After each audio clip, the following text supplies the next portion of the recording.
যে হযরত শাহজালাল রহমতুল্লাহ আলাইহির যে মাজার আছে সেই মাজারকে কেন্দ্র করে এখানে ৩টি প্রতিষ্ঠান আছে। একটা মসজিদ আছে, এখানে একটা কমিটি আছে, একটি মাদ্রাসা আছে, তারও একটি কমিটি আছে এবং এখানে একটি মাজার আছে। আমরা গত ২-৩ দিন আগে জেলা প্রশাসকের আহ্বানে একটা সভা হয়েছিল। সেখানে আপনারা নিশ্চয়ই গণমাধ্যম কর্মীরা জানেন যে সেখানে মাজার কর্তৃপক্ষ ছিলেন, মসজিদ কর্তৃপক্ষ ছিলেন এবং অন্যান্য যারা সংশ্লিষ্ট সকলেই ছিলেন।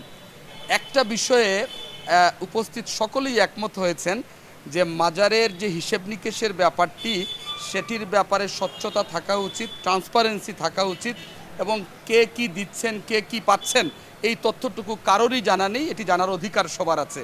এই বিষয়টুকু যারা মাজার এবং এই ডেগের সাথে সংশ্লিষ্ট ওনারা কিন্তু স্বীকার করেছেন এবং আমাদের মহানগরের সম্মানিত সাধারণ সম্পাদকও সেই সভাতে ছিলেন।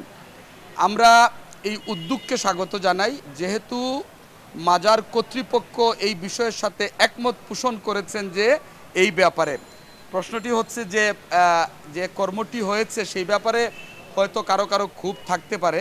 এটি আসলে আমার কাছে মনে হচ্ছে যে এই কর্মটি বা যেটি হয়েছে সেটি আমাদের এই মাজার সংশ্লিষ্ট যিনি মোতল্লি আছেন অথবা এখানে যারা কমিটিতে আছেন তাদেরকে সাথে নিয়ে এটি করলে হয়তো সম্মানজনক হতো আর কি। হয়তো এই বিষয়টি কারো মনে কষ্ট লাগতে পারে, তবে এটি যাতে কারো মনেই কোনো কষ্ট না লাগে এবং সততা এবং স্বচ্ছতার ভিত্তিতে তারা যেভাবে চাচ্ছেন সেভাবেই প্রশাসন এটি করবেন, এই ব্যাপারে আমরা বিশ্বাস করি আর কি।